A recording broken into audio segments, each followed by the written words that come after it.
Buenas tardes a todos, deseando os encontréis bien en esta pandemia que nos asola. Y bienvenidos a la segunda conferencia del segundo ciclo del Trienio Liberal, el liberalismo en la encrucijada. Gracias a la Concejalía de Cultura del Ayuntamiento de Málaga, organizadora junto con nuestro Club Liberal 1812 de estos ciclos, el cual este es el segundo año, excusando la asistencia de Noelia Losada, la concejala, por tener que asistir a otras obligaciones edilicias, y estando aquí representada por Berta González de Vega. También nuestro agradecimiento a la Asociación Torrijos 1831, cuyo presidente Esteban Alcántara se encuentra entre nosotros, y a la Asociación Teodoro Reding, las cuales han colaborado en la organización de toda esta jornada. Hoy tenemos la conferencia Un pueblo, una constitución, impartida por Enrique García Agulló, liberal de Cádiz, el cual será presentado por nuestro presidente Rafael O'Donnell, al cual, sin más, cedo la palabra. Muchas gracias.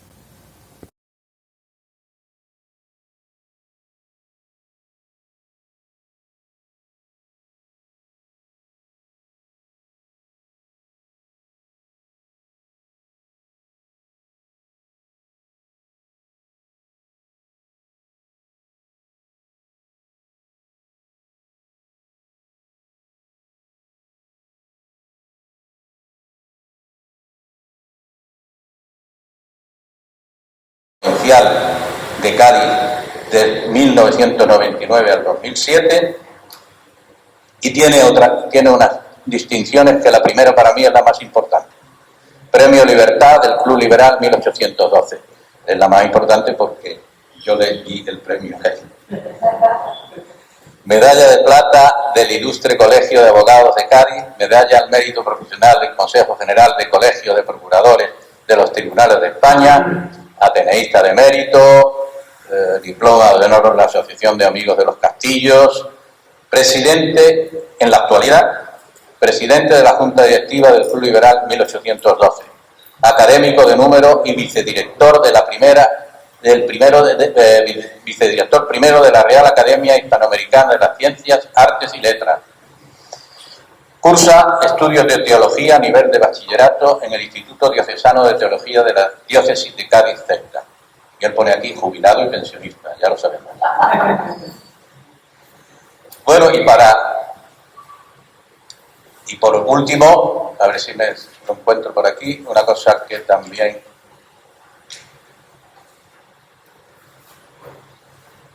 Bueno, sí, una cosa que de mucho interés, Participó en el concurso local de las agrupaciones de carnaval del Teatro Falla de Cádiz como miembro de la chirigota Las Hierbas Salvajes del Doctor Musé en 1982. Bueno, dicho esto, no quería dejar de recordar que les he dicho a ustedes que tenemos una enorme sintonía y que, por lo tanto, si ustedes me lo permiten, voy a contar una anécdota que nos ocurrió a ambos y que seguro que va a acordarse. Resulta que nos invitaron a una conferencia tertulia, creo que la había organizado el CDS, y entonces el tema a tratar en un momento determinado, pues querían hacernos partícipes de la conferencia y nos preguntaron qué opinábamos sobre un reciente Partido Liberal en Japón, a lo cual Quique automáticamente contestó que bueno, que el Partido Liberal japonés nada tenía que ver en sí a los partidos europeos, partidos liberales europeos, que había una diferencia y tal, a lo que una periodista que estaba en la tertulia le preguntó insistentemente ¿y cuál es la diferencia entre los partidos liberales europeos y el japonés? A lo que él, sin tan siquiera nosotros mirarnos y al unísono, hicimos esto.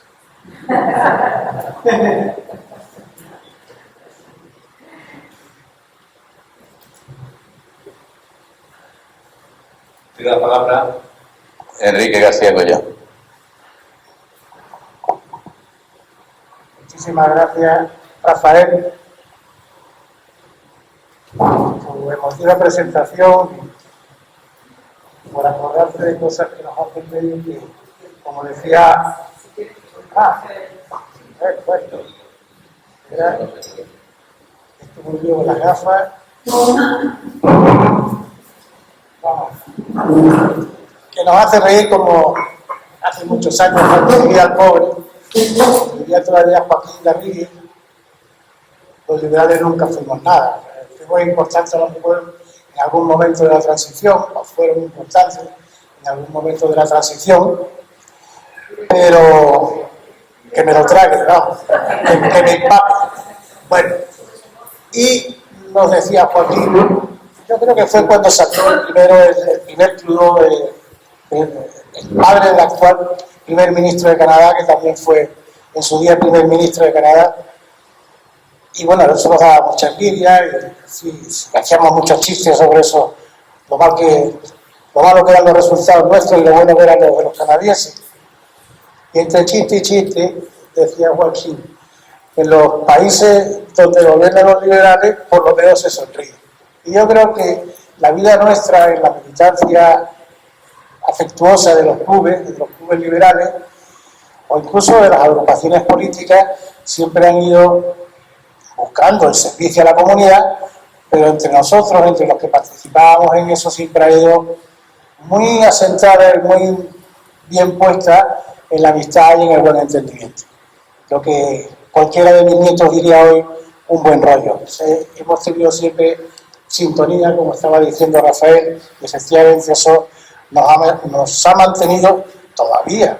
Llevamos ya 40 años prácticamente de existencia del Club de Cádiz, y luego con mucha alegría, cuando hicisteis en Málaga, el Club Liberal de Málaga, que adoptó nuestro nombre, y más tarde cuando nuestros amigos canarios hicieron su club en Tenerife, también hicieron el Club Liberal 1812 de Canarias, aquí era su presidente y buen amigo Lorenzo, pues han sido muchos años, han sido muchas organizaciones y han sido sobre todo muchas colaboraciones con la comunidad en la que vivimos, porque no hemos sido nunca rivales de posturas políticas, ni hemos querido, cuando se nos ha llamado hemos estado, yo he sido 12 años el primer teniente alcalde de Teófila Martínez, que es una figura en el PP importante. Bueno, pues me llamó y un día en una venta de Conil de la Frontera hicimos un pacto al que yo después le llamaba, porque como no me dejaba hablar,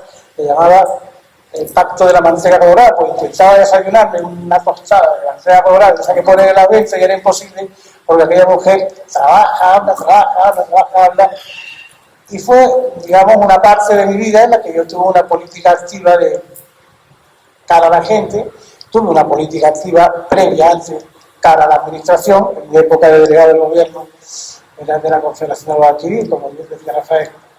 Pero yo he tenido una vida en Málaga que me ha gustado mucho. Y ahora cuando venía para acá, que incluso me he perdido porque Málaga, perdí un poquito, porque Málaga crece y se hace tan poderosa, tan potente, y da gusto verla. Y las noticias que cada día se leen en prensa siempre dicen algo bueno, de alguna innovación.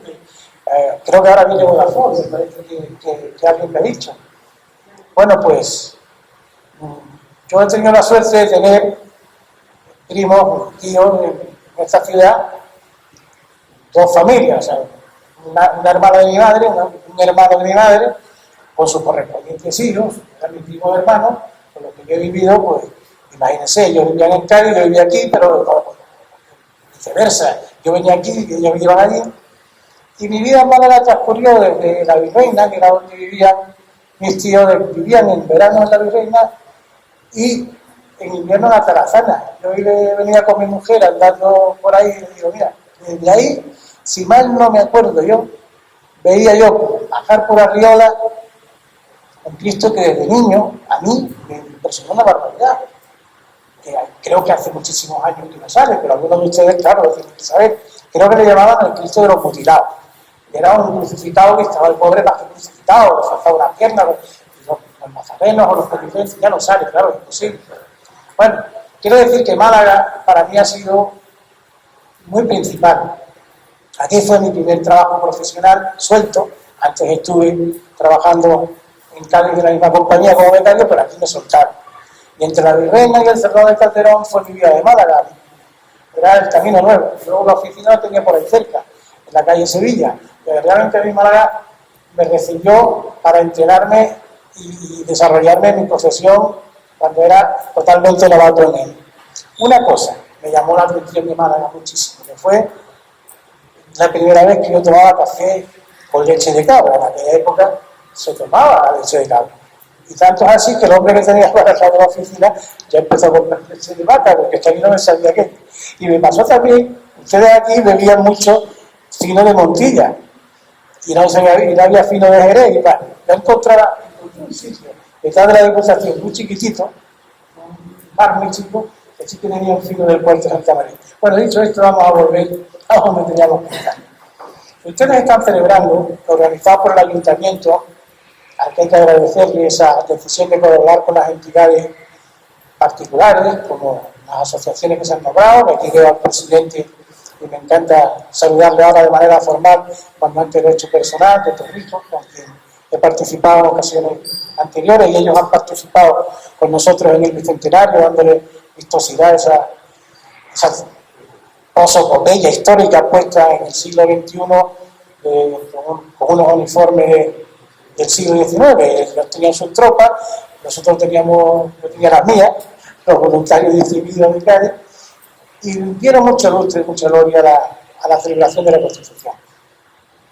Y yo quiero agradecer estas decisiones porque uno confía entonces en los ayuntamientos y dice, bueno, mira, tengo que pagar el IBI, tengo que pagar tal, tengo que pagar impuestos, pero si después revierten en actividades que ponen a tu disposición, en espacios tan abiertos y tan dispuestos como este CAC en el que estamos, pues está muy bien, es una forma de entenderse.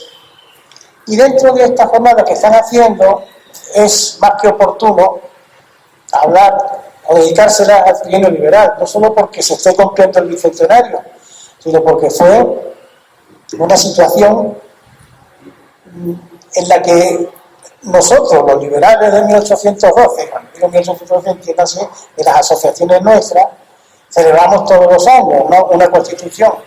Pero fue una constitución de muy corta existencia.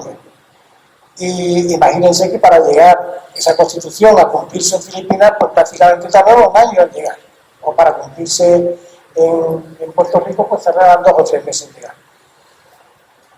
Y la constitución, cuando iba a ser bien tratada, bien usada y bien administrada por los españoles, pues llegó un rey, el rey Fernando, y en Valencia la lió. Y de ahí se armó aquellos amigos de los persas que hicieron un manifiesto, lanzaron a sus tropas y aquella idea de constitucionalismo liberal se acabó. Tienes que aceptar, por favor. Intentar no mover la cabeza.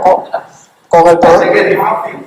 Con el problema que yo tengo de cervicales, si me quedo sin que entiendes, ustedes no se asusten porque esto me sirve para manejándome un poco, pero intentaré hacerlo. Bueno, pues está muy bien que el trienio liberal, pues fue el trienio, aunque fue tormentoso en su desarrollo por muchas razones y hubo muchas contraposiciones. Desde aquel mayo aciago de 1814, en que la Constitución se volvió por Fernando VII, hasta el 1 de enero de 1820, en que Riego y Quiroga, digamos, levantan a los ejércitos y animan al pueblo a levantarse. Yo le dije al coordinador y buen amigo, a Jesús, hombre, del trienio van a haber personas que pueden explicar muchísimo y muy bien cada uno de los temas que se puedan dar, si la economía, si la política, si la masonería, hay muchas cosas, que si la prensa, y estoy seguro que a lo largo de vuestro programa hablará gente. Y entonces yo le digo, yo creo que aprovechando que hoy, como tenemos una situación de debilidad constitucional, y como el trienio fue realmente una apoteosis del constitucionalismo, fue, como les digo, desde las cabezas de San Juan, desde San Fernando, a Cádiz tardaron en llegar las tropas, a Cádiz no llegaron, tardaron como casi 3 meses, ¿no?, en poder entrar en la ciudad. Pero en fin, sacaron la Constitución adelante y la Constitución sirvió para ser el fiel del equilibrio social en España, de aquella manera, pero lo fue prácticamente hasta el año 37, que viene la segunda, aunque se aboliera en el 23.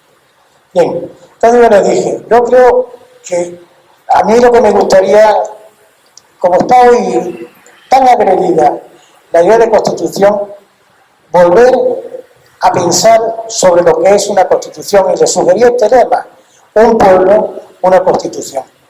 Porque constituciones hay muchas. Constituciones las puede tener cualquier país, por muy liberal que sea y por muy faccioso o dictatorial que sea. Las constituciones, hoy día, mis compañeros juristas que me perdonen, pero hoy día las constituciones tienen mucho más de derecho administrativo que de derecho político. Es la organización del Estado, son las competencias, son las facultades, y queda lejos el espíritu con el que las constituciones nacieron, que era lo que yo quería traer. Las constituciones nacen por el pueblo y no son unos documentos nuevos, no son unos documentos que hoy, digamos, tengan valor, aunque después les diré, si me acuerdo de hacer una mención a la Carta de Derechos Humanos, aún ahí todavía hay un lenguaje de enaltecimiento de los valores morales, éticos y políticos que deben entretener el espíritu de una constitución. Algunos de mis amigos me lo han oído decir, lo que me impresionó, una película de principios de los 80 de un director canadiense, Jacques Arnaud, se llamaba En busca del fuego perdido. Era una película que si hoy día, yo no la he vuelto a ver en cartelera, la he vuelto a ver en alguna reposición en la cadena de televisión, la vi hace unos años. Es una película singular, es una película en la que se apoya la gestualidad de los personajes en un descubridor, que en un escritor que estaba muy de moda en aquella época era Desmond Morris. Ustedes se acordarán que tuvo una obra muy famosa que se llamaba El mono desnudo o algo así. Entonces esa película a mí me impresionó porque empieza con una escena donde hay una serie de, supongamos, neandertales alrededor de una hoguera. Y esa hoguera es la que me dio la impresión de que era el principio de lo que iba a ser el ser humano, un ser social, un ser que se reunía para contar lo que había pasado durante el día, para no contar nada, para sentirse arropado, para comer en conjunto o para sentir sus penas. Pero empezaba a ser pueblo. Claro, eso hay que hacer como un flash muy rápido para quedar hoy. En la película lo que hace es que se les pierde el fuego, que ellos no sabían hacer fuego, porque supongo que el fuego lo cogerían de algún rayo que le pegase a un árbol, y el árbol se empezaba a prender y entonces ellos el fuego lo cogieron. Entonces, como pierden el fuego por una pelita que tienen con otros siniestros de aquella época, pues, mandan a unos a buscar fuego y vuelven con el fuego. Vuelven con el que sabe hacer el fuego. Y los que saben hacer el fuego ya son una sociedad que tiene poblado. Ya no viven en las cavernas, viven en un poblado. Y ya el poblado tiene un centro donde la gente se reúne. Que puede ser el fuego o puede ser un árbol. El árbol, fíjense que todavía nosotros, en 2021, nuestros paisanos del norte siguen reuniendo su ceremonia más importante cada 4 años bajo el árbol de Guernica. O sea, hay una unión de la tierra, de los elementos de la tierra y del hombre, que son los que van llevando a lo largo de muchísimos siglos, y yo creo que empiezan a abrir esos siglos a partir del 15-16, en la era de los descubrimientos, en la era de las reformas luteranas y católicas, en la era de los grandes viajes y de las primeras ciencias, cuando unos años un poquito más adelante, Rousseau, Hume, todos van buscando al individuo, recuperando el individuo que había estado sometido a lo largo de muchísimos años por el imperio de la ley. Y es el individuo que es como la Constitución de 1812, si ustedes algún día tienen la paciencia de leerse la entera, pues son 380 y tantos artículos, pero en su lectura van a encontrar que no se dice casi nunca la palabra ciudadano y que se repite constantemente la palabra individuo, pues eso, el sentirte individuo empieza a germinar y hay dos corrientes, para mí, que son los que van a llevar al pueblo a construir los dos tipos de constituciones. La primera constitución norteamericana y la segunda francesa, porque la primera constitución francesa es una constitución monárquica de recorrido muy corto, de un año y pico que era casi imposible hacerlo porque la asamblea legislativa, la asamblea constituyente de la revolución llevaba 2 años o 3 años y claro, por mucho que dijera que la constitución aceptaba al rey, esa constitución no iba a durar. Y efectivamente no duró porque hasta en 1793 realmente es cuando los franceses aceptan como cuando se piensa que es la gran constitución primera de ellos. Ellos sí tienen en 1789 su declaración de los derechos humanos, que luego si quieren, algunos de ellos les podemos dar una vuelta. Les digo que superados esos momentos en los que ya los viajes, las discusiones religiosas, el avance de la ciencia, el que la humanidad empezaba a pararse en la búsqueda de la razón, de los pensamientos filosóficos, donde se había acabado la costumbre, la constante de que el servidor servía al noble y la vida era igual, el noble pagaba o no pagaba, el noble cabalgaba o batallaba y el servidor no quería prosperar, el siervo era y el siervo nacía y el siervo moría. Y realmente no existía, podía existir la idea del pueblo en el sentido de sentirse afectos por la sangre, por donde vivían, pero no existía el protagonismo de la idea del pueblo. Voy a saltar unas cuantas páginas para que no se asusten y sobre todo para que Rafael no se enfade.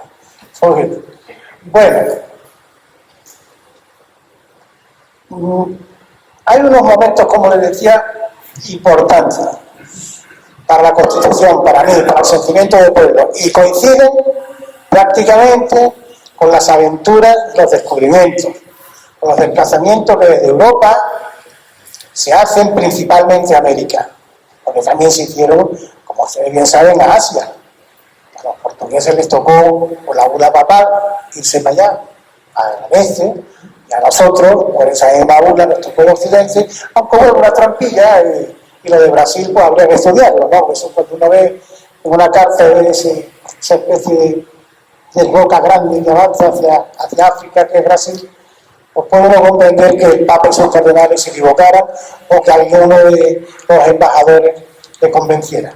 El caso es que hay dos grandes exploraciones, dos grandes viajes de descubrimiento, que son sin duda el más grande de todos, el de las coronas de Castilla y de Aragón, los nuestros, los españoles, y luego otros especiales, digamos que son los que vienen de las islas británicas, en su mayor parte, aunque después avanzarán desde el norte de Europa, desde Centro Europa, pero en fin, pongamos, para ser más simplistas, españoles e ingleses.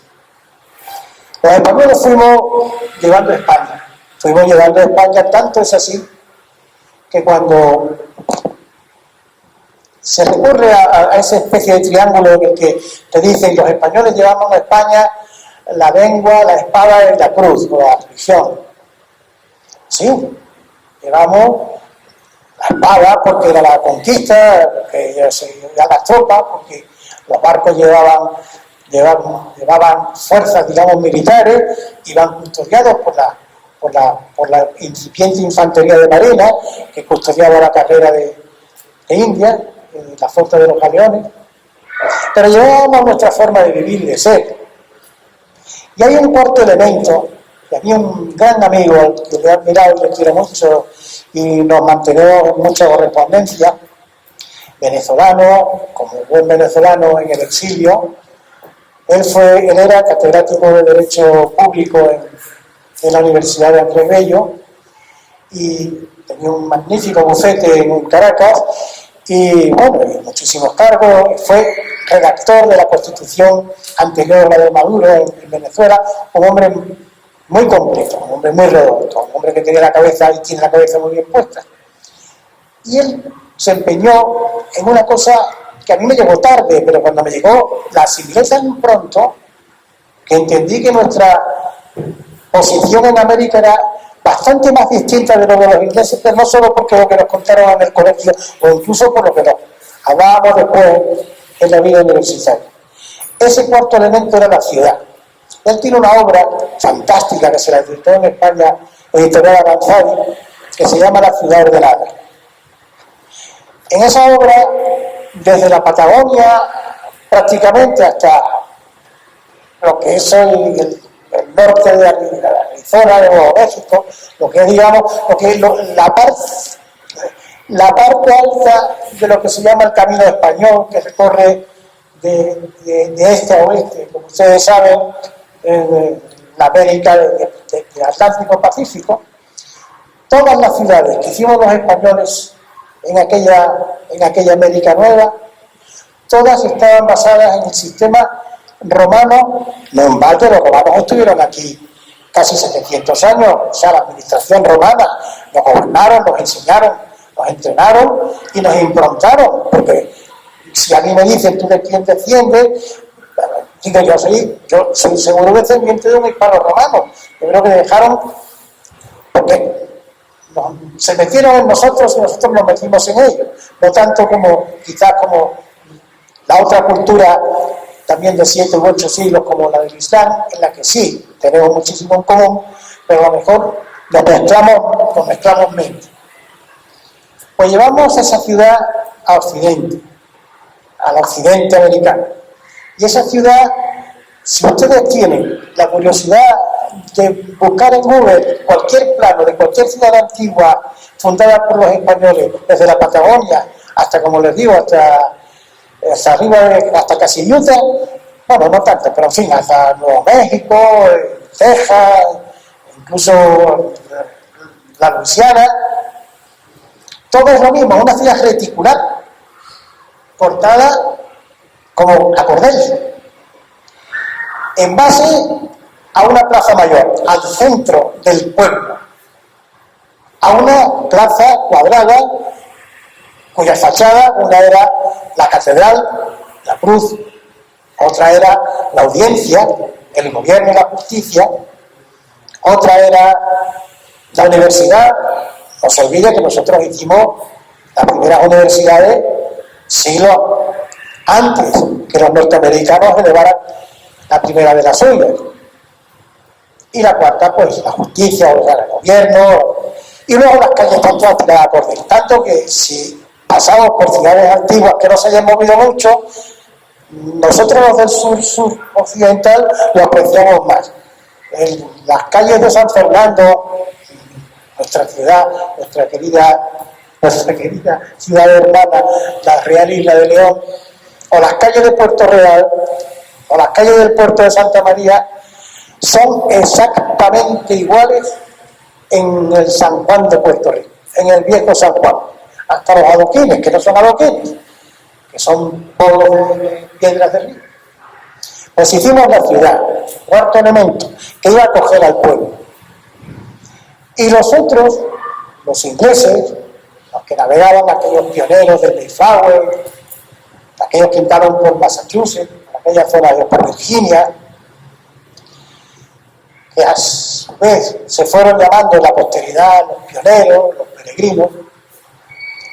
Ellos no llevaban sí su cultura implícita e intrínseca en ellos, pero no llevaban, digamos, el mandato, porque la mayor parte de ellos o huían de persecuciones religiosas, o unos eran católicos y los anglicanos les perseguían, otros eran evangelistas y a los anglicanos y a los católicos les venía mal, u otros eran, en fin, o simplemente tenían deuda y bueno, y ya saben que los ingleses han sido muy dados a trasladar a sus territorios y colonias a gran parte del personal, digamos, que les era incómodo, y así, bueno, Australia o Estados Unidos. El caso es que ellos llegan con un aprecio, claro, a lo que han dejado, su forma de vida, su familia, su sangre, su religión, sus sentimientos, su historia, pero no llegan con un mandato expreso de como llegaron Es que yo me imagino, es que lo de aquí tuvo que ser horroroso. Yo estoy pasando un poquito de calor, pero yo me imagino a aquellos señores del siglo XVII, del siglo XVIII, escribanos o cardenales o comandantes de cualquier tercio, vestidos con un terciopelo hasta aquí, la bola, el casco, ¿cómo es posible que conquistasen, que hicieran aquellas cosas? Es que simplemente se tenían que deshidratar. Los peregrinos iban de otra manera, iban bastante más libres, por eso tenían otra carga mental distinta. Y estos llegan con la idea de hacerse pueblo. Ahí nos adelantan un siglo o 2 siglos. Ustedes habrán oído hablar de Jamestown, habrán oído hablar de esos.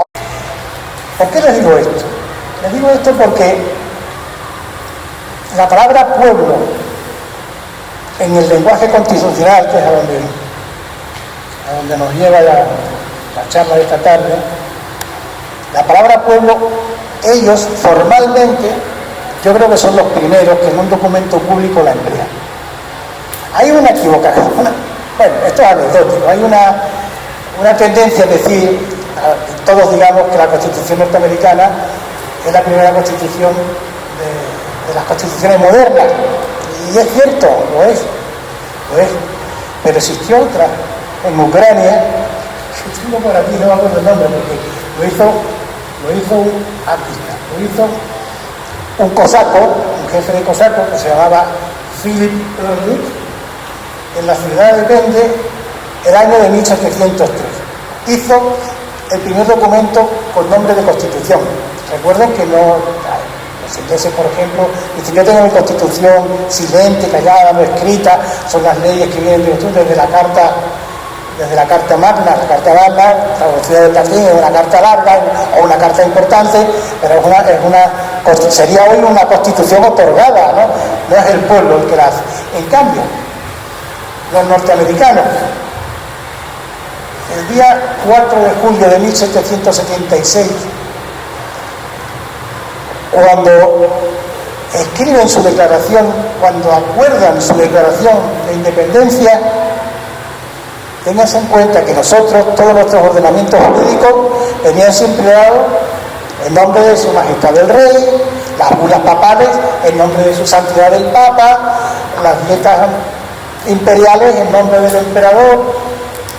Bueno, pues ellos, en 1776, son los que hacen, como no me la sé de memoria,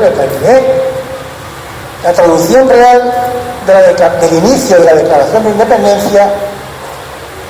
Es curioso un matiz. No dicen en el Congreso, porque no existía el Congreso. La traducción sería en Congreso. Roma, 4 de julio de 1776. El pueblo en Congreso, o sea, nosotros juntos. Y es más, establece declaración unánime de los 13 Estados Unidos de América, que se acuerdan ustedes que son prácticamente toda la ribera atlántica, ¿no? Y dice así: cuando en el curso de los acontecimientos humanos se hace necesario para un pueblo disolver los vínculos políticos que lo han ligado a otro y tomar entre las naciones de la tierra el puesto separado e igual a que las leyes de la naturaleza y el Dios de esa naturaleza le dan derecho, demandamos un justo respeto al juicio de la humanidad y les exigimos que declaren las causas de igualdad.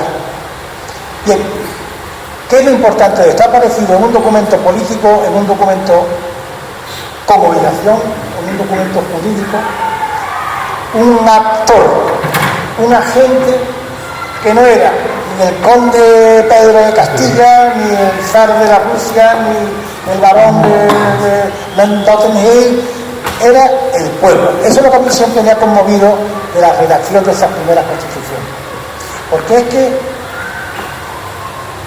años más tarde, cuando hacen su constitución, ellos cogen y empiezan la constitución. La hemos oído tantas veces pero no me gusta leerla. Me gusta leer ese trozo porque es que vuelve otra vez a darle la autoría al pueblo, la autoría que le ha quitado el que mandaba. la autoría de los que se reunían entre iguales, decidían y resolvían. Y empieza: nosotros, el pueblo de los Estados Unidos, a fin de formar una unión más pacífica, Otra vez, el segundo documento más importante de la legislación norteamericana tiene un agente distinto, un actor distinto, un sujeto distinto, alguien que no existía en ningún momento, porque si nos vamos a nuestra historia, a nuestro fuero, a nuestras partidas, están siempre encabezadas por alguien, por el rey, o en la época de Castilla y de León, por los condes, o, como les decía antes, incluso hasta por cardenales, obispos o abades que tenían detrás. Esto es lo importante de eso. Detrás de esto, los franceses, que tuvieron mucha comunicación ideológica con los pensadores, aquellos Madison, aquellos que Madison dijo una frase preciosa al hacerse la Constitución, que ojalá, que yo la he hecho tanto de menos ahora para la nuestra. James Madison, en la reunión que tienen los federados de las colonias, de las 13 colonias, los 13 estados, dice: hagamos una Constitución que nos sirva para nosotros y para quienes nos sucedan. Esto me va a hacer un inciso en algo que cuando yo entré en la Facultad de Derecho de Sevilla me impresionó enormemente, que fue, estoy viendo a don Ignacio María de los Gentios Irure, el catedrático de Derecho, entonces se llamaba Derecho Político, no se llamaba Derecho Constitucional. Era un experto en Derecho Público, formado en Europa, era fuera de serie. Se hizo famoso su apellido porque, no solo porque tenía un hermano, hablando de abad, tuvo un hermano que era abad ministrado del Valle de los Caídos, que en la época de Franco iba a ser algo importantísimo. Pero tuvo un hermano, que algunos de ustedes lo recordarán, en la aventura que les voy a contar. Era embajador nuestro por los años 60 en Cuba, era el marqués consorte de Bellisca. Y este buen hombre, pues un día Fidel Castro estaba largando en la televisión cubana, entre lo que estaba diciendo es que la embajada española en La Habana era un refugio de los anticomunistas cubanos. Y este hombre no se le ocurrió, rompiendo todas las leyes de equilibrio de la diplomacia, de presentarse en los estudios donde estaban, esto se grababa en directo, claro, y decir poco no son mentiras, claro, las principales todas estaban en España, ¿no? O sea, eso fue la antidiplomacia. Bueno, pues don Ignacio María de los Gentios, lo recuerdo como si lo estaba oyendo ahora, para concebir la idea de la sociedad donde nos movemos hay tres elementos, que son la nación, la patria y el Estado. La nación y la patria son el pueblo.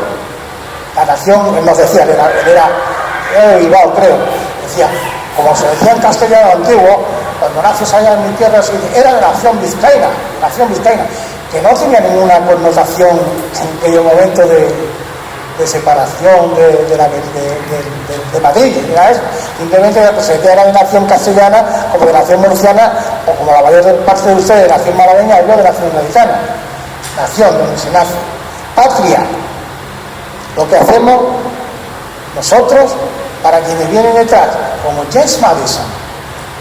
Hagamos una constitución que nos sirva a nosotros y a las generaciones posteriores. Patria es la idea de la herencia que el pueblo se pasa. El Estado vendrá después y como me gusta menos lo tocaré al final. Nación y pueblo, nación y patria se unen en la literatura constitucional. Pues en los franceses siguen usando la palabra pueblo y nosotros utilizaremos la palabra nación y daré una breve reflexión sobre por qué usamos la palabra nación. Pero en la Asamblea Constituyente Francesa del 20 al 26 de agosto de 1778 ya no empiezan ellos, ya van apartando un poco, ¿no? Van apartando el pueblo, pero ya empiezan diciendo todavía los representantes del pueblo francés que han formado una asamblea nacional, Bien, así también la declaración esta se traduce y se llevará, como ustedes saben, a la Constitución francesa de 1793, que va justo con un preámbulo, 30 y tantos artículos, la primera era más corta, pero la declaración tiene, no sé, muchísimos, 30 artículos creo, que son los que van a encabezar o van a encajar, va a ser el introito de la Constitución de 1793. Y llega la nuestra, llega la Constitución, que es la tercera Constitución históricamente importante en el relato constitucional. Norteamérica, finales del 18, pocos años después, la francesa, por el medio una cosa que más vale no hablar, si quieren después hablamos un ratito, ¿no? Es el Estatuto de Bayona, que nos va y nos viene, que más vale que nos olvidemos de él, y la Constitución de Cádiz. Y la Constitución de Cádiz, el Estatuto de Bayona empezaba con el nombre del rey, pero la Constitución de Cádiz, en su artículo primero, cuando nos define, dice: la nación española es la reunión de todos los individuos entonces de ambos hemisferios. Es la nación española. Es lo bonito de la literatura constitucional de estos inicios de los 2 siglos de existencia que tienen, ¿no? Después se va a ir perdiendo, y yo solo la he encontrado, como les decía antes, en la Carta de los Derechos Humanos, en donde se habla de la familia, del individuo, pero no es ese poder que le da al pueblo como dueño. Y decía, hombre, lo de la nación, ¿por qué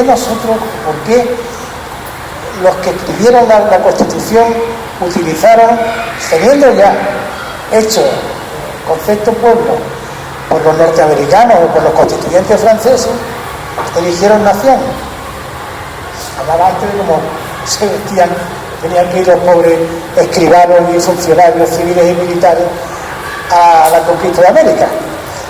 Pues yo me imagino que esa herencia española, tan seria, tan severa, que impusieron los Austrias porque yo creo que las dinastías anteriores a los Austrias eran un poquito más simpaticonas, más pegadas al pueblo, los Trastamaras eran con más afecto, estaban muy próximos a los antiguos señoríos que gobernaban los condes, pero ya cuando los Austrias traen la severidad de Centro Europa, con Felipe I, y sobre todo cuando Carlos I llega a Santander y entra en España, a los españoles parece que le da como un tapo, si se vuelven como muy... Nosotros teníamos todo el exotismo, si me apuran, de nuestra frontera permanente con los pueblos musulmanes, y no teníamos la severidad que tenía entonces Centro Europa, porque si ustedes ven cualquier pinacoteca del siglo XVI, XVII, que se refiera a esos pueblos, todos van vestidos de negro, con una tristeza.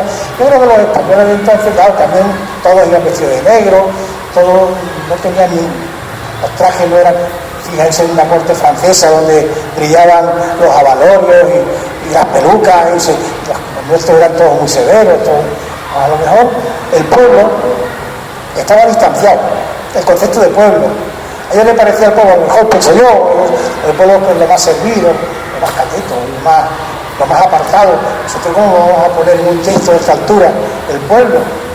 Y eligieron uno que a todos nos va bien, que es la nación, donde hemos nacido, como decía el profesor Logente. La nación es, y voy a ir terminando,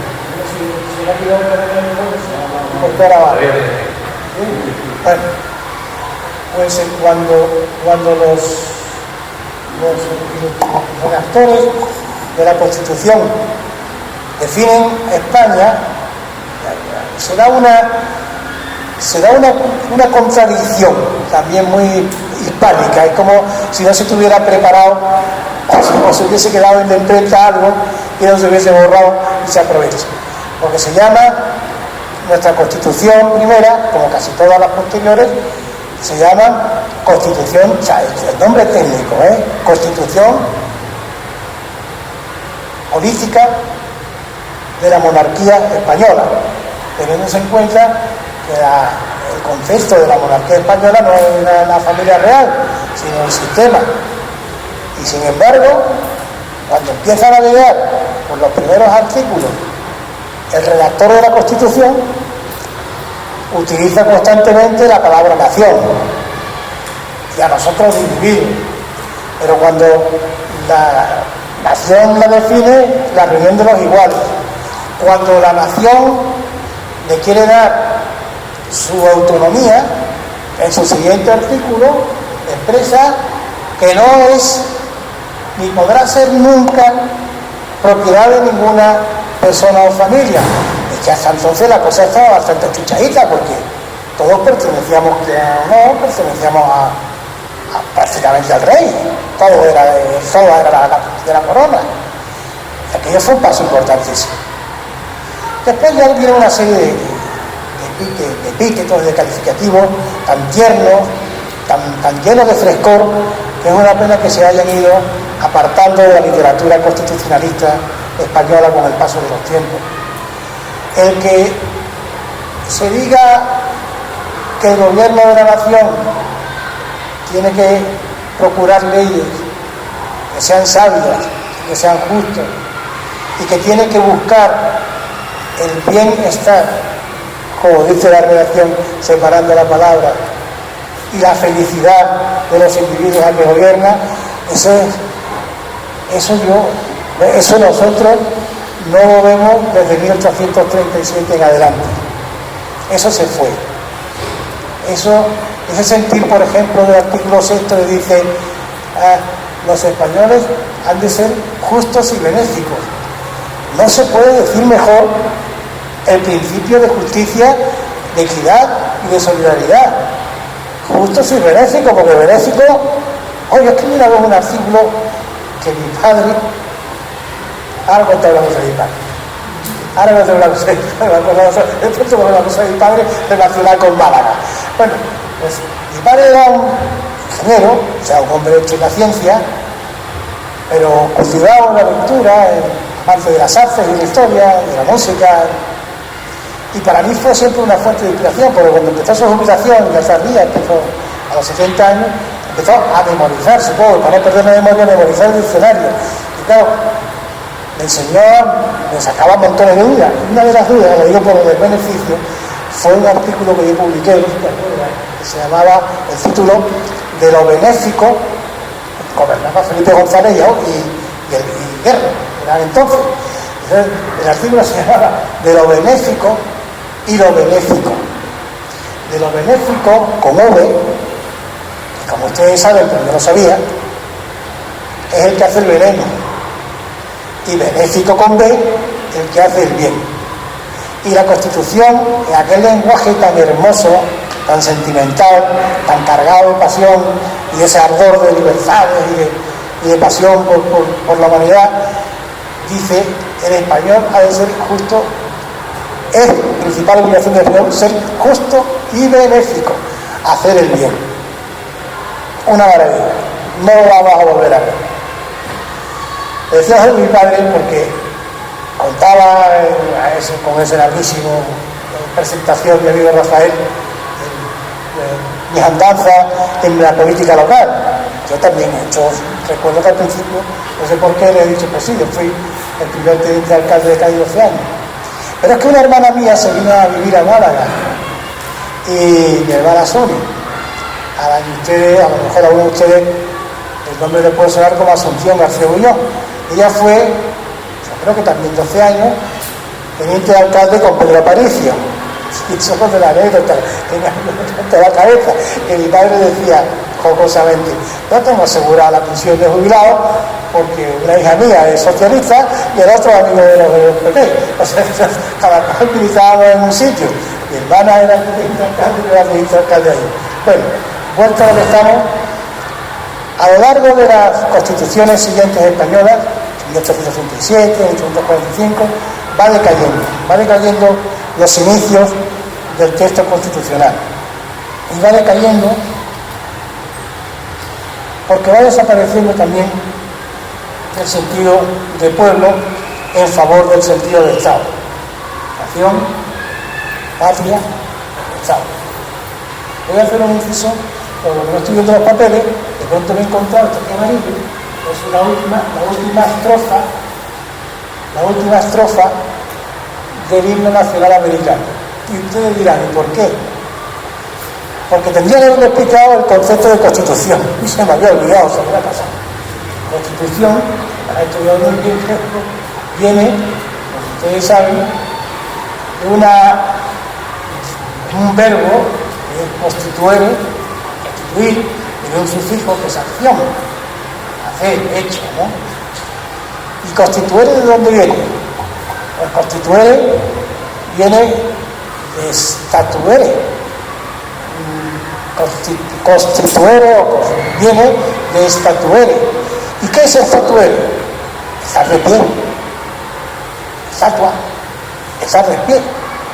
¿Y de dónde viene eso? Pues lo más que me si hay que hacer un filólogo, porque esto sí que es aficionado. Pero por lo que yo he leído y me he ido encontrando por ahí, todavía hay una raíz mucho más antigua que es sta, que significa estar de pie. ¿Y por qué Constitución? Constitución tiene muchísimas en España. Las órdenes religiosas, sus reglas eran constituciones, el notario va a una casa a levantar un acta y dice, ante mí se constituye, ustedes asisten a una junta de la cofradía o a una asociación y el secretario dice, se constituye la junta directiva de gobierno, tal. O alguien ve a un señor así fuerte y dice, es de constitución robusta. O sea, constitución sirve para muchas cosas, pero tiene ese valor de la raíz de estatuere, constituere, o sea, estatuer, estar de pie. ¿Y qué es estar de pie? Estar de pie es ser igual. Estar de pie es ser igual, es ser pueblo, es ser exactamente igual el de al lado que yo, que el del otro lado. Estar de pie era el privilegio de los nobles más grandes que se aproximaban más a la figura del rey.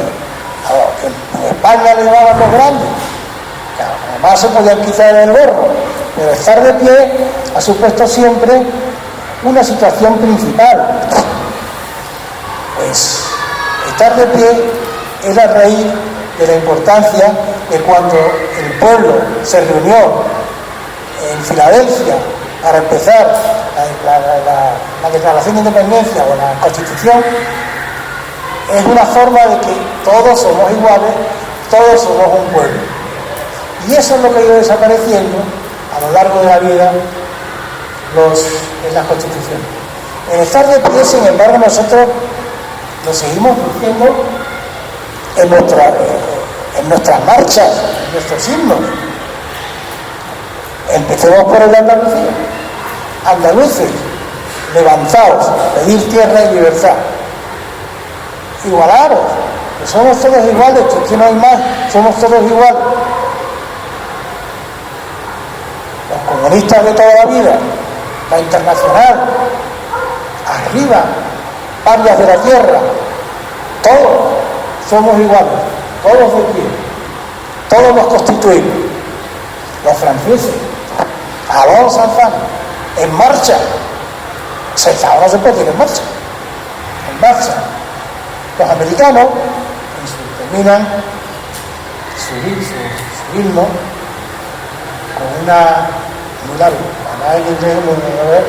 lo termina diciendo el himno, el héroe, que es muy así de los himnos, ¿no? Cuando está dicho así desde la mesa suena casi como una opereta, ¿no? Que siempre sea así, cuando los hombres libres se levantan. Those believers and free men shall stand, cuando se levantan. Eso es lo que va desapareciendo en las constituciones a lo largo del tiempo. Y eso es lo que le va dando paso a esa tercera parte de la trévede que yo les hablaba, de nación, patria y Estado. Porque el Estado es el que nos va ocupando. El Estado es necesario, y sobre todo en el mundo en el que vivimos, nadie puede pensar en que vamos a estar pendientes de cuándo va a crecer el plátano para poder comer una fruta, o cuándo va a parir la abeja por si tenemos que sacrificar un cordero. O sea, hoy vivimos en un mundo en el que todo tiene que estar organizado. Es algo. Yo sé que a mi amigo Jesús le gustará, pero que me gustará a mí también acabar esta charla con ustedes, que espero no ser demasiado. Pues yo, como no tengo sino que mirar, tú me dices cuál. Claro. Hay, en ese movimiento constitucional que alrededor del 12 empieza a darse en toda Europa, quizás el siguiente, en la Constitución de Noruega, que es la siguiente, creo que es del año 14, me parece recordar, la Constitución de Noruega ya ha quitado el pueblo, es decir, al rey. Los primeros 40 artículos, 41 o 42 artículos de la Constitución de Noruega están dedicados a la Casa Real, a la estirpe real. Y es curiosísimo que en las reformas que han ido haciendo, como natural, ellos hablan de libertad religiosa, pero sin embargo mantienen en el artículo 3 o 4 de la Constitución noruega que el rey tiene que ser de la Iglesia Luterana Nacional Noruega. Curioso. Entonces, ¿qué le digo con esto? Que ya va desapareciendo la idea del pueblo, vuelve otra vez a gobernar la idea del que manda, camuflándolo desde reyes, como vamos a ver dentro de muy poco, a otras figuras. La mosquita. Bueno. Entonces, hay otra constitución con mucha influencia, y alguien las hablará o le habrán hablado posiblemente aquí en el trienio liberal, con mucho va y viene, que es la vintivista, la constitución de Lisboa de 1822, que resume y recoge los principios liberales de Oporto, de la Revolución Liberal de Oporto de 1820. Yo les digo que tiene ahí una especie de paréntesis en el que se mueve el trienio liberal entre el español, entre la Revolución Liberal de Oporto y la Constitución de Lisboa de 1822. Esto sí lo voy a leer en portugués porque mire, me gusta, a veces me sale. Y dice, todavía no dice que manda, aunque ya dice que lo que manda es la Constitución. Dice, artigo primero, a Constitución Política da Nação Portuguesa sem proyecto manter a liberdade, segurança e propiedade de todos los portugueses. Todavía está pensándose que quien manda, y es el primero de los artículos que ahí tienen, son los derechos más primitivos del hombre. Las libertades de las propiedades son parte del concepto que son nación, patria y Estado. Bueno, pues eso estaría en patria, es decir, lo que yo tengo, lo que voy a dejar. Ellos definen a libertad en su artículo 70 consiste en no ser obligados a hacer o que a ley no manda, ni a dejar de hacer o que ella no prohíbe. Estupendo. No se les puede obligar a lo que la ley no manda ni a lo que la ley prohíbe. Y luego sigue con la seguridad personal de los portugueses. Quiero decir con esto que todavía en el lenguaje constitucional no ha aparecido el demonio del Estado. Aparecerá muy pronto, pero aparecerá. Cuando digo demonio, entiéndame que luego con cierta ironía, porque los liberales están muy otras cosas. No es otra cosa. Bien, en las constituciones nuestras, yo creo que por ir terminando, Rafael, tienen una cascada de sujetos, de iniciadores del texto, ¿no? Empieza siendo las Cortes, empiezan las primeras, la del 35, la del 37, la del 45, empiezan definiendo que es el español. Después, la más larga del 67, ya dice las Cortes, ya hay un elemento selecto, distinto del individuo y distinto del pueblo. No por ello deja de ser pueblo un individuo, lo que pasa es que están clasificados en top, como definición más brusca, más determinante que la de diciembre de 1931, la Constitución. Muchas gracias. Imagínate que no tuviera que ver. pero, que es la Constitución de 1931, la republicana. Y ya empieza ese artículo primero saltándose todo lo que es el pueblo, los individuos. Es una república de trabajadores. Bien, es una república. Y luego en el siguiente artículo va a hablar del pueblo, ¿no? Y lo invoca en una república de trabajadores. Limita. No ya cuando se piense, porque yo estoy pensando en los grandes millonarios que también trabajan, ni tan siquiera los ociosos, pero si estoy pensando en que parece, porque así pasó, porque ya saben ustedes que el voto femenino viene detrás de la Constitución republicana, no antes, y viene determinando y excluyendo a una parte del pueblo, o sea, excluye a los que no son trabajadores.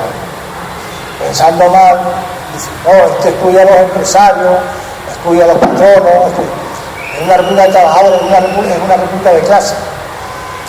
A mí de esto, que cada cual puede tomarlo como quiera, no es lo que me preocupa. A mí lo que me preocupó, o sea, para el tema de la conferencia, lo que me preocupó es que, o sea, lo que me preocupa es que ya no es ni nación ni es patria, ya se constituye como un abstracto nuevo.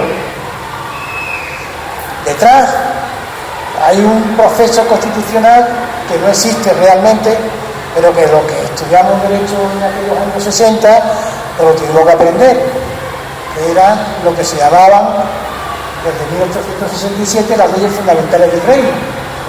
Era la materia que daba mi catedrático de Derecho Político. No iba a dar la Constitución del 31 y del 12, por supuesto, la del 68 ni sabíamos qué iba a pasar. Pues de ahí toma el nombre los aldáteres del general Franco, amante, digamos, de la organización alemana, supongo yo, toman el nombre de la ley fundamental de Alemania, que es como llaman los alemanes a la Constitución. De ahí solamente recordar una cosa, que la definición de España es como para un eslogan. España es una unidad de destino no universal. Fantástico. Vamos a ver lo que es. Pero así, nosotros tuvimos que aprender cuando vimos, si no nos cateaban. Claro, yo no sé, pero también en el 67 fue cuando salió la legislación de la ley del movimiento, del trabajo. Entonces, estaba en pleno curso de Derecho Político 2. Bien, llegamos al anticipo del final. El anticipo del final, yo amo mucho a la Constitución, la defiendo, la venero, porque entiendo y siempre he entendido que pese a cómo se haya ido escribiendo a lo largo de los tiempos, sigo entendiendo que la Constitución es tan necesaria porque la Constitución es la legislación que nos defiende a los individuos frente al Estado. Es nuestra arma. Pese a que hoy, en su 90 y tanto %, y si entran ustedes en los estatutos de las autonomías, que es el porcentaje a dónde puede llegar, casi todos los artículos empiezan diciendo competencia, en el caso del estatuto, competencia de la Junta, es competencia de la Junta. Parece que nosotros no existimos, todo es como un gran reglamento, como decía antes al principio, de derecho administrativo. Y nosotros nos definimos, aunque en el preámbulo de la Constitución se habla del pueblo español, a la hora de definirnos a nosotros como colectivo de españoles, solidaridad del destino universal, traducido al 78, como el Estado social y de derecho. Y es la palabra Estado la que nos ha gobernado, traída quizás desde tantos años viviendo con la presencia del Estado, a la hora de recopilar los padres, qué curioso, los padres constitucionales, como también los padres constricti, decían los romanos a sus legisladores, son la patria.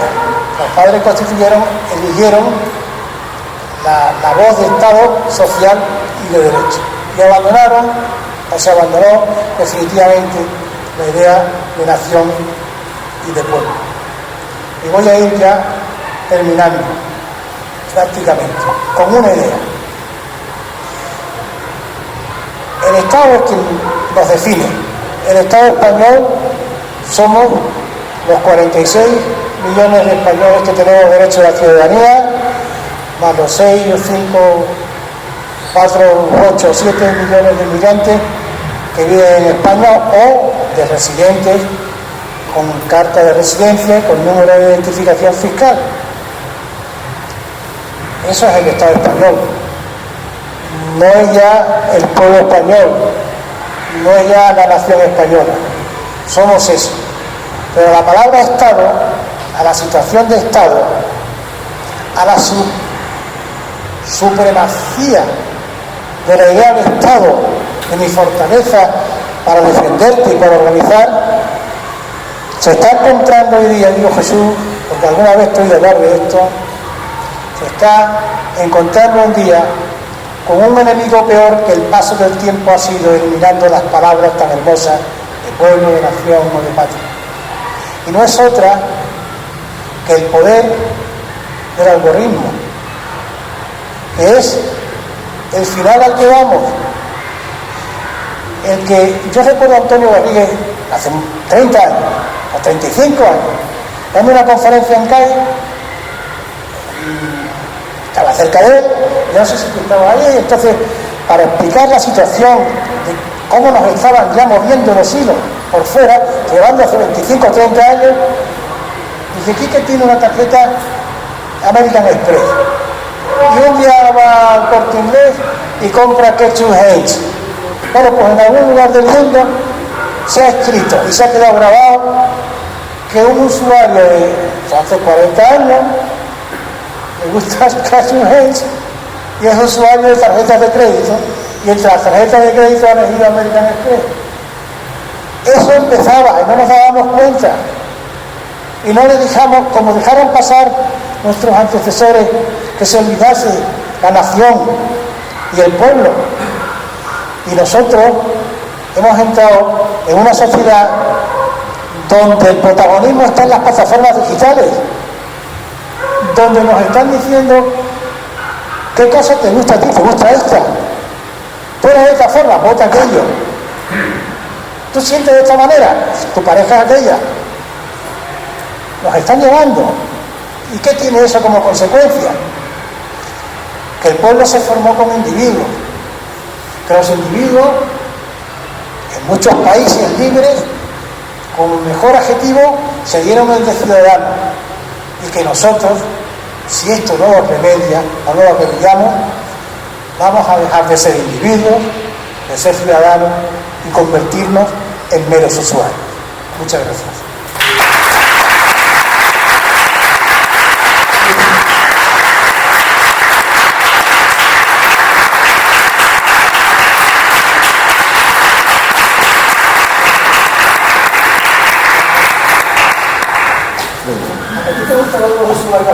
Sí, me ha gustado mucho. Se abre un turno de palabras.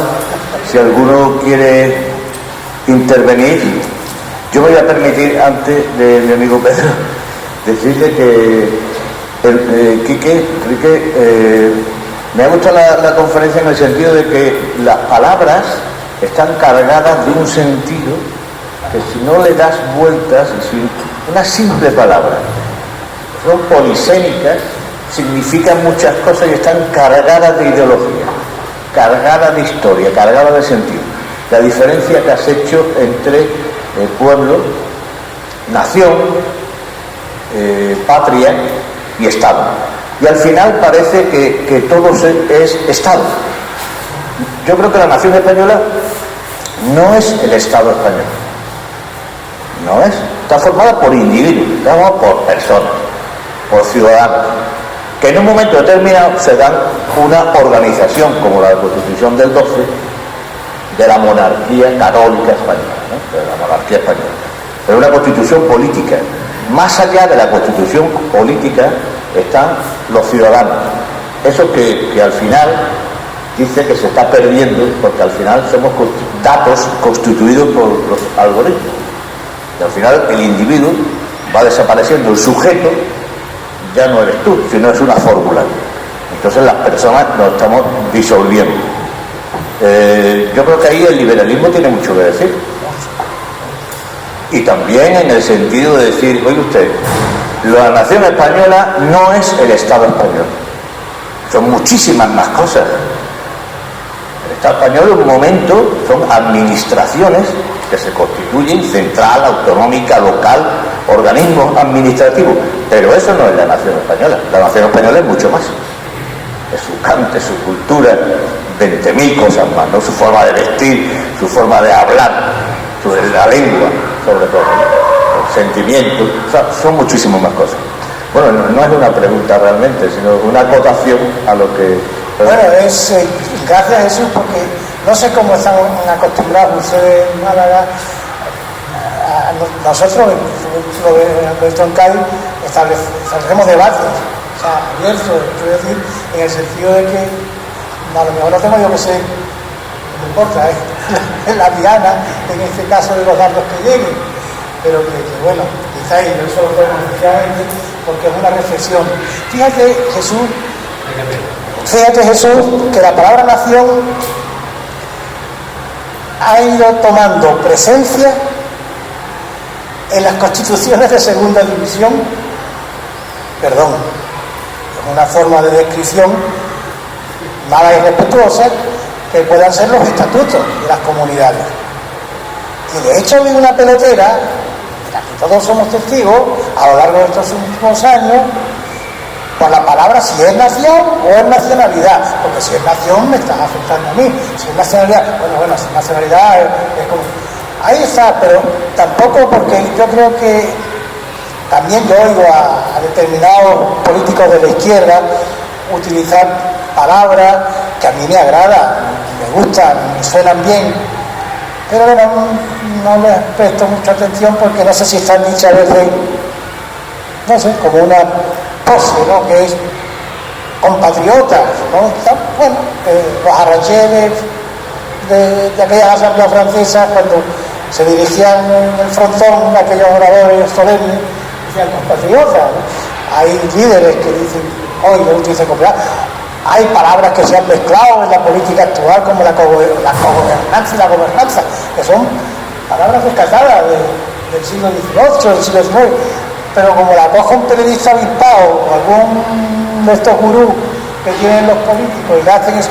Yo fui político varios años, como ustedes saben, pero como había una costumbre, confieso que yo escribo, porque además, como de verdad, yo escribo, entre otras cosas, estoy obligado a escribir, que ya he mandado esta mañana, antes de salir de calle, he mandado a la bomba hasta el 9 de la mañana, ¿no?, en columna. Pero hay una forma que los asesores, sobre todo los asesores de prensa, te buscan y te hacen una cosa que los políticos llaman los argumentarios, y te ponen una serie como de líneas, de ideas en las que tú tienes que hablar y moverte y dar unos impulsos. Y es más, tú que estás ahí, Javier, con la cámara ahí, digo yo, ¿cómo es posible? Me decía yo, incluso lo llegué a escribir una vez, ¿cómo os decía? ¿Qué habilidad tienen los políticos para salir en el momento oportuno, en el telediario de mediodía o de tarde, con la frase ideal de vamos a hacer esto, y en ese momento salía Aznar o salía Zapatero con la frase adecuada? No sé, yo creo que me explicaron que si un pilotito decía que estás en directo y en este momento sales y te esperas para eso. Las palabras son para soltarlas a los amigos y a los que no lo son. A los amigos porque afianzamos y aumentamos nuestra amistad, y a los que no lo son porque nos ponemos ante ellos para debatir, para mostrarnos, para convencer o dejarnos convencer. Eso sí, en un sentido las palabras. Fíjate que hasta la propia Iglesia en su doctrina, el capítulo primero del Evangelio de San Juan, me lo digo como me ha citado que soy estudiante de teología a nivel de bachillerato, empieza con el principio de la palabra. La palabra es lo primero, la palabra es lo que una madre espera oír del niño que ha nacido, que haga que dice, no ha dicho papá, no ha dicho mamá, pero está loca esperando que lo diga, ¿no? Porque la palabra es lo primero, la palabra es el vehículo, es la comunicación, es el entendimiento. Entonces, claro, por supuesto que las palabras tienen valor.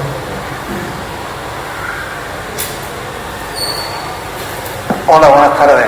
Buenas tardes. Yo quisiera preguntarle a usted, como persona que ha participado en distintos proyectos del pasado de desarrollo de un partido liberal en la política española y con una larga trayectoria en el Partido Popular en el gobierno de la ciudad de Cádiz, ¿qué opinión le merece el proyecto actualmente en circulación en la política española, el Ciudadanos, que se definió hace un par de asambleas generales como liberal progresista y que en la coyuntura actual en trance de casi posible desaparición, venía el otro día en prensa que va a intentar impulsarse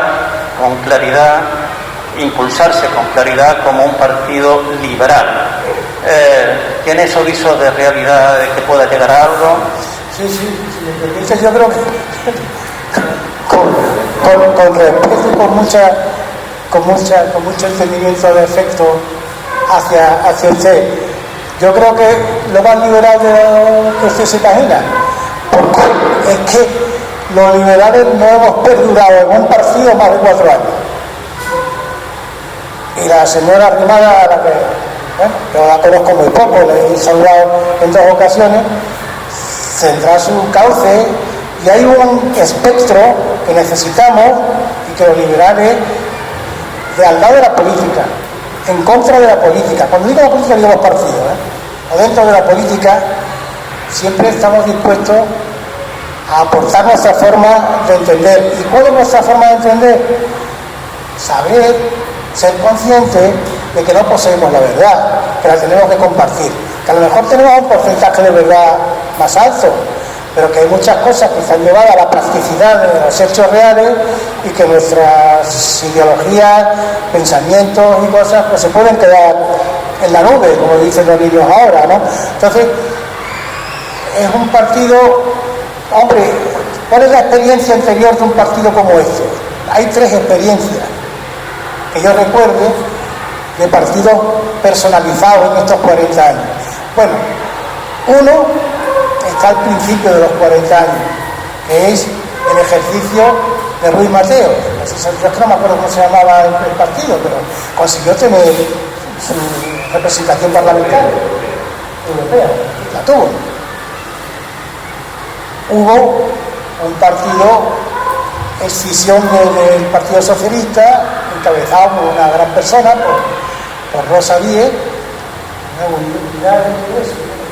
UPD. Hubo un 15 de mayo que se quiso hacer un partido y que hoy está como está. La señora Arrimada sabe, o debe de saber, que el futuro de un partido liberal siempre es difícil, muy difícil, pero no por eso, como ella dice, debe de dejar que el camino político en el que ella quiere estar y explicarle a los españoles, explicarnos a los españoles qué hacer desde su situación de legisladora, en el caso de parlamentaria, o como fuerza política, por sus acciones en la calle o por su posturado, que tengan un mensaje liberal, por supuesto, pero los partidos liberales tampoco se puede jugar con eso que se quiso jugar muchas veces al principio. Queremos ser un partido bisagra, no. Sobre todo en España es muy difícil, porque aquí es o aquí o allí. España es el país de o esto o lo otro. Ahí lo tenemos con AstraZeneca. O sea, o aquí o allí. Es que cualquier cosa que cojan, el único que nos define bien fue don Antonio Machado, con aquel españolito que tiene. Porque realmente, o sea, todos somos anti todo. Pero por lo tanto, un partido liberal fuerte puede ayudar muchísimo a que los postulados duros de los partidos en una bipolaridad se hagan tan duros como se están haciendo ahora mismo, ¿no? Ahora mismo hay una contradicción fortísima, pero puede hacer, Dios le dé éxito, que sea liberal. También nacieron como socialdemócratas. ¿De qué diferencia hay entre un liberal y un socialdemócrata? Porque a uno le gusta más que haya más servicio público y otro que quiere hacer esos servicios públicos con la iniciativa privada. O sea, está bien que ella haga, no es normal, ella tiene detrás un mensaje que captó no como liberal, sino como constitucionalista, en una geografía donde la Constitución estaba en peligro, en el sentido no de que no hay peligro porque aquí está todo bien, pero en el sentido de que no, en desapego, llamémosle en desapego, ¿no? Y entonces triunfó. No, luego tuvo una trayectoria que hizo que se fuera a Madrid y aquello cambió, pero desde luego ella triunfó con el cántico de esperanza que le dio su medio paisano Rivera, que le dio pues esa, que no era, nosotros le dimos un pequeño libertad al grupo que entonces lideraba a Guadella, y como al ver no pudo venir por razones suyas de teatro, es un joven encantador, mandó a Albert Rivera. Ahí lo conocimos nosotros, Albert personalmente. Yo lo he visto en ocasiones, Rafael lo he visto muchas veces, después lo he visto, pero vamos, porque tiene más. Y bueno, un partido liberal puede existir, ¿por qué no? ¿Por qué no puede existir un partido liberal si Teruel también existe? Que la izquierda se apodere de ese léxico que creemos que nos pertenece, como es democracia, como es libertad, como es progresismo, y estamos siempre con esa peligrosidad de que no somos capaces de arrebatarles ese léxico y para cuándo la redención de todo eso, cosas que ellos, la mayoría no creen y sobre todo no practican. Y la segunda es ya dirigida a la mesa, donde en conjunto conmigo, ¿cuándo vamos a hacer la declaración de que no nos representa para nada un partido como Ciudadanos, como Partido Liberal en el Parlamento Europeo? Ahí quedamos con el resto.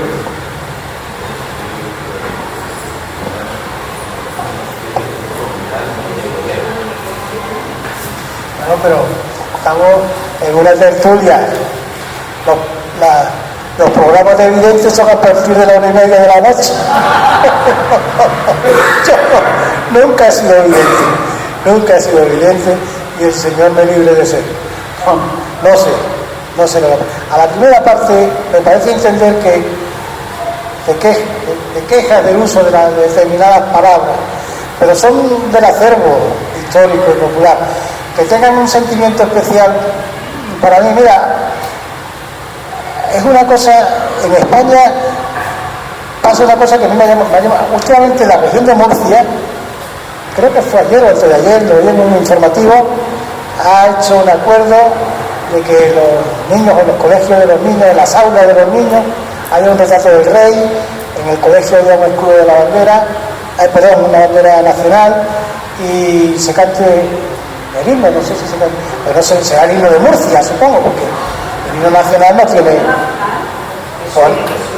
que suene, bueno, que suene, entonces sí, entonces claro.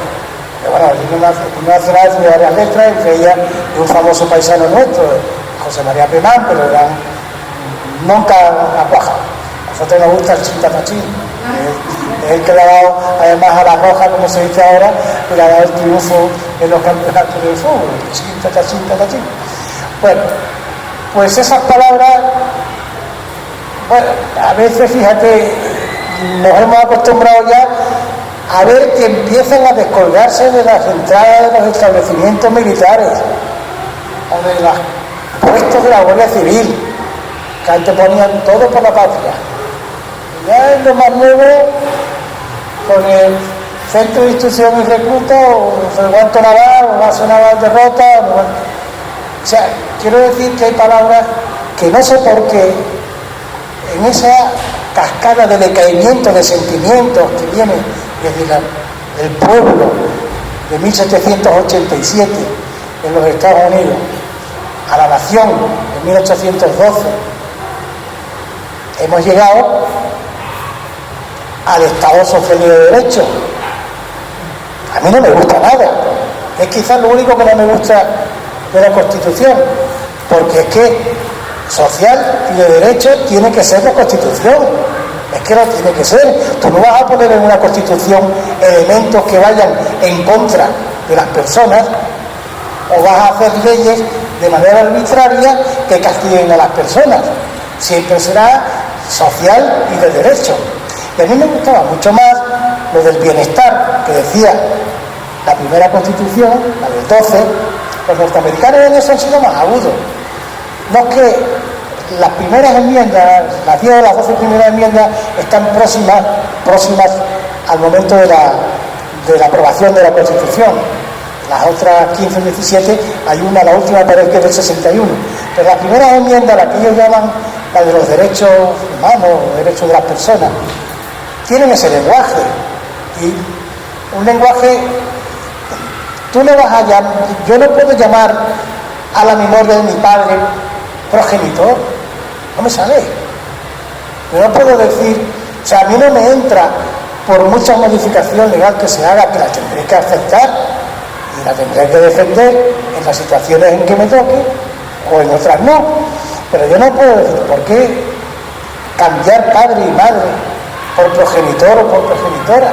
¿Qué ganamos con eso?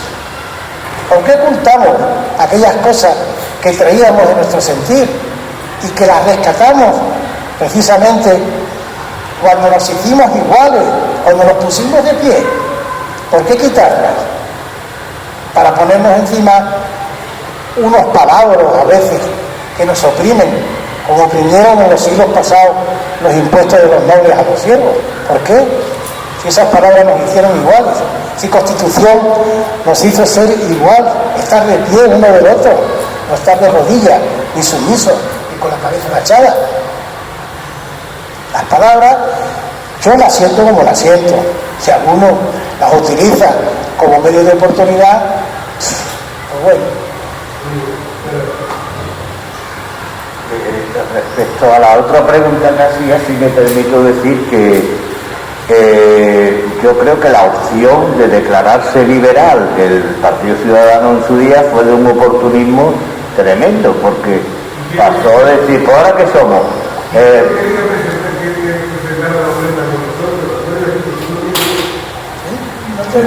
No te he entendido bien, pero... ¿Y qué no estaba de acuerdo en presentar la oferta con nosotros? ¿Te acuerdas? Claro, bueno. Presentó de un oportunista a presentar lo hice por mantener la independencia, claro. Ten en cuenta que nosotros hemos hecho 39 años.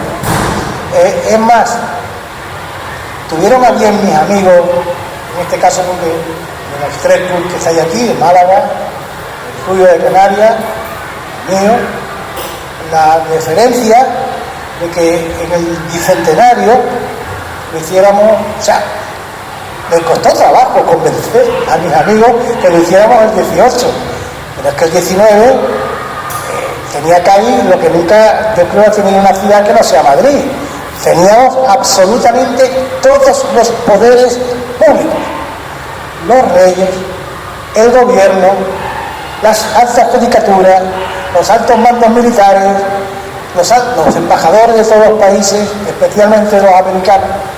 Claro, cuidamos de nosotros, como vamos y como hemos ido todos los años con los ramitos a quitar el sitio a los gaditanos.